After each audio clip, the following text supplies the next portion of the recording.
Imagine, just for a second, what it feels like to be the absolute smartest person in the room. Not just any room, but the global financial arena.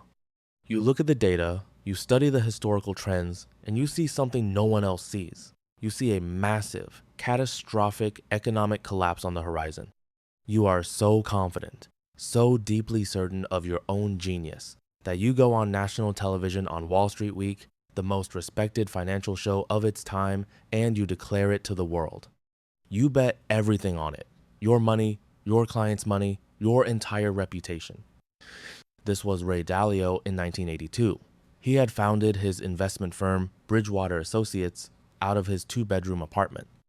He was young, sharp, fiercely aggressive, and he was absolutely convinced that the global economy was heading straight into a Great Depression. He saw the international debts piling up, he saw the dominoes perfectly lined up, and he placed his bets.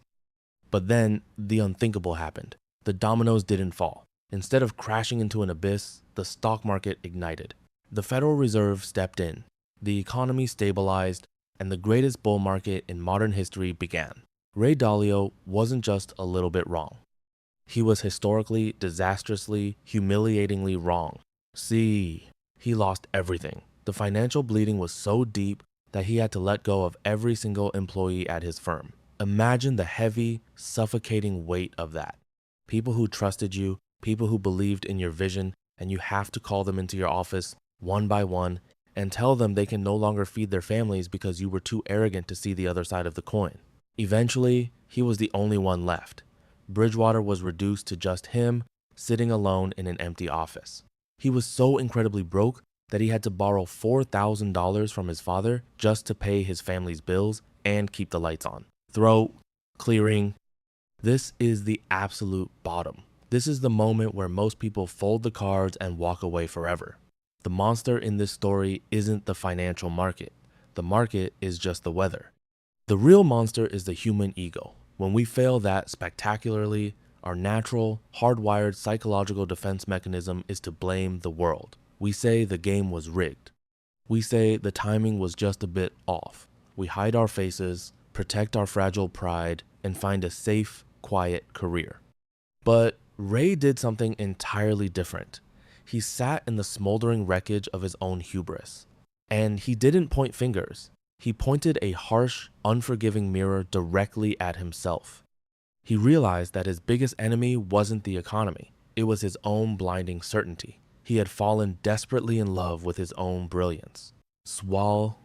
That devastating failure sparked a profound psychological shift. It was an awakening. He stopped asking the dangerous question, I know I am right, so what should I do?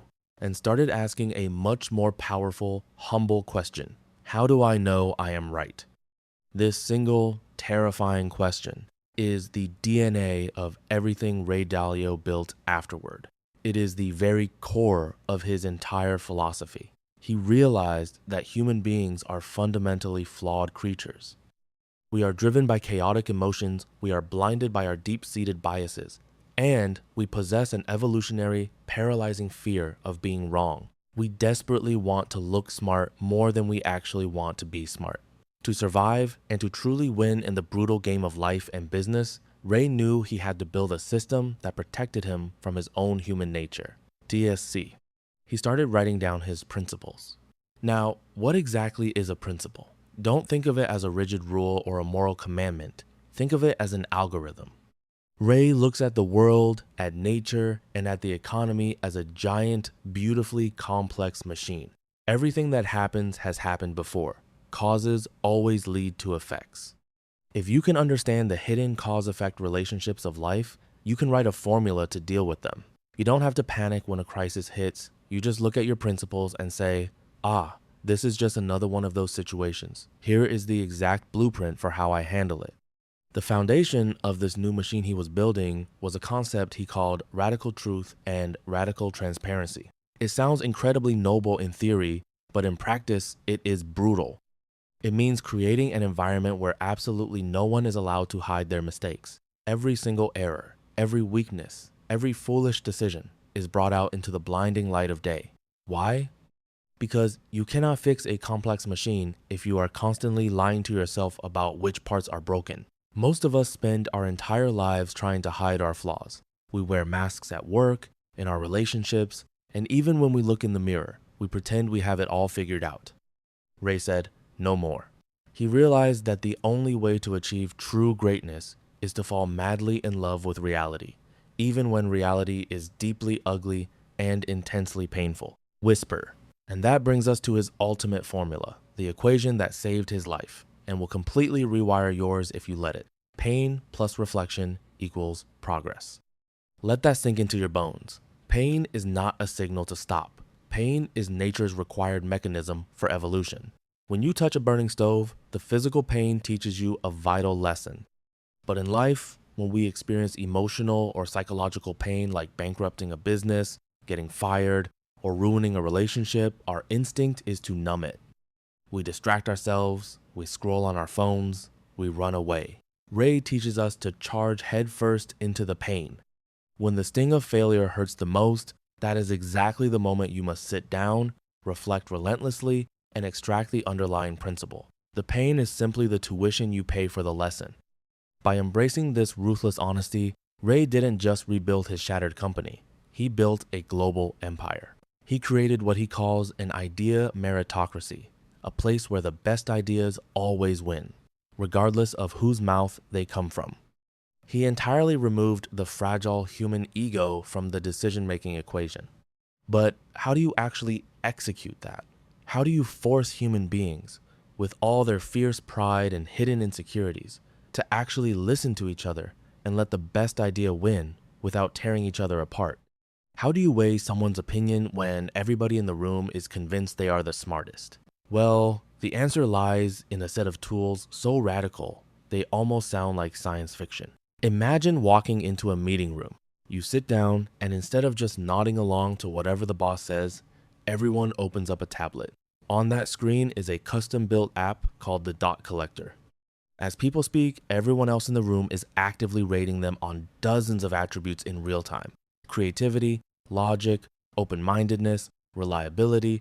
You are grading your boss is grading you, and your peers are grading each other right there in the open.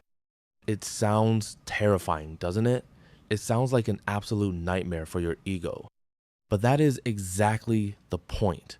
Ray Dalio identified two massive, invisible villains that destroy our ability to make good decisions: the ego barrier and the blind spot barrier. The ego barrier is a primal, deeply ingrained defense mechanism. It is the part of you that physically hurts when someone points out your mistake. It's your lizard brain, the amygdala, screaming that you are under mortal attack, even when a colleague is just offering constructive feedback on a project. It makes you aggressive, defensive, and completely blind to logic. Then you have the blind spot barrier. No matter how smart you are, your brain is wired in a very specific way. You literally cannot see certain things. Some people are incredible big picture thinkers, but are terrible at granular details. Some are intensely detail-oriented but miss the forest for the trees. You cannot change your fundamental neurological wiring. But if you don't realize you have these blind spots, you will keep crashing into the exact same walls over and over again, wondering why the world is so unfair. So, how do you defeat these two monsters? You don't do it by trying to be perfect. You do it by accepting that you are profoundly imperfect and that you desperately need other people's eyes to see the angles you cannot. This led Ray to invent something revolutionary to solve the problem: believability-weighted decision-making. In most companies, or even in our personal lives, decisions are made in one of two deeply flawed ways. Either the highest paid person in the room dictates what happens in autocracy, or everyone gets an equal vote, a democracy. Ray argues that both systems are broken. Why should the opinion of someone who has a proven track record of being right be weighed the exact same as someone who has absolutely no experience in that specific area? Instead, you weigh opinions based on believability. If you are trying to solve a complex medical issue, you don't poll your 5 best friends and go with a majority vote. You listen to the specialist who has successfully treated the disease 100 times. In Dalio's world, ideas are weighed by how believable the person is on that specific topic. It strips the raw emotion out of the room. It removes the fragile ego. It creates an environment where the absolute best idea surfaces naturally, like cream rising to the top, regardless of who suggested it. But to survive in this kind of hyper-realistic, radically transparent environment, you have to understand the brutal, psychological battle happening inside your own head. Ray talks about the concept of the two yous. There is the lower level you. This is your emotional, impulsive, primitive self. It wants comfort, it wants to be told it is brilliant, and it desperately wants to win every single argument. It views every disagreement as a threat to its survival. Then there is the higher level you. This is your logical, conscious, deeply reflective self. It is the architect. The higher level you knows that brutal criticism is absolutely necessary for growth. It wants the truth, even if it burns. Life is a constant, exhausting wrestling match between these two versions of yourself. When someone tells you your idea is bad, your lower level, you want to punch them in the face or run away and hide. Your higher level you wants to take a deep breath and ask, why do you think that? Let's look at the data. Ray's ultimate life hack is learning how to step outside of yourself. He wants you to look down on yourself and your circumstances as if you are a mechanic looking at a machine. You are a machine operating inside the grand machine of the universe. When your machine breaks down, you don't get angry at the machine. You don't cry because the engine stalled. You coldly, analytically open the hood, find the broken part, and fix it. If you are terrible at organizing your time, don't beat yourself up. But more importantly, don't pretend you are good at it. That is just your ego talking. Instead, look at the machine. The organization gear is broken. How do you fix it? You design a workaround. You hire someone or partner with someone who has a perfectly functioning organization gear. You design your life around your weaknesses instead of pretending they don't exist. This shift in perspective is incredibly liberating. It takes the heavy, emotional burden of failure off your shoulders. A failure isn't a reflection of your worth as a human being. It's simply a diagnostic alert. A red flashing light on the dashboard of your machine telling you that a part needs an upgrade. But understanding the machine is only half the battle. Knowing how to set the right goals, diagnose the real root problems, and design a path forward requires a very specific, uncompromising formula. A 5-step process that you can apply to literally any challenge in human existence. Now we arrive at the engine room. If the first part of this journey was about awakening to reality, and the second was about building the tools to see it, this final part is about the actual mechanics of moving forward. Ray Dalio believes that your life is a series of loops. You move toward a goal, you hit a problem, you diagnose it, you design a solution, and you execute. If you do this well, your life trajectory tilts upward. If you don't, you keep hitting the same walls until you eventually give up or break. To master this process, Dalio offers a relentless 5-step blueprint that he has used to navigate everything from a broken marriage to a global financial crisis. The first step is setting clear goals. It sounds simple, but this is where most people fail because they confuse goals with desires. A desire is an impulse, like wanting a luxury car or a piece of cake. A goal is a fundamental objective you are willing to sacrifice for. The psychological trap here is trying to have everything at once. Life is a giant buffet, but if you try to eat every dish, you'll end up sick and unable to taste anything. You must prioritize. Choosing a goal means intentionally rejecting good alternatives to pursue even better ones. Once you have your goal, you move to the second step, encountering problems. As you charge toward your vision, you will inevitably hit barriers. Most people view these problems as personal insults or reasons to be miserable. Dalio views them as gifts, as red-hot indicators that your machine needs an upgrade. The rule here is simple. Be a fierce intolerant of badness. Do not let a problem become a background noise you just learned to live with.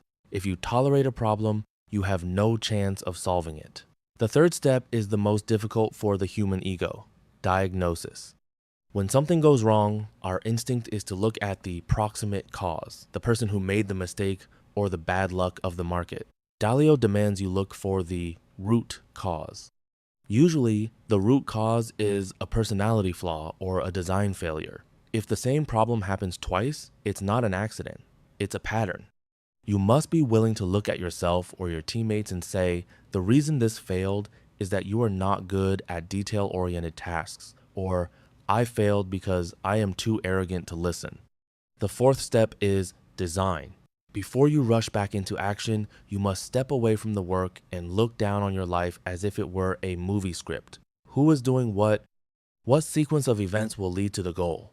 A good design is an algorithm that works even when you are not there to push it. Finally, the fifth step, execution.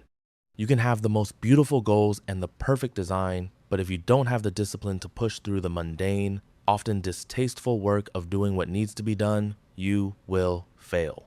But as Dalio grew Bridgewater, he realized that an individual's 5-step process can only go so far. To build something that changes the world, you have to build a work machine.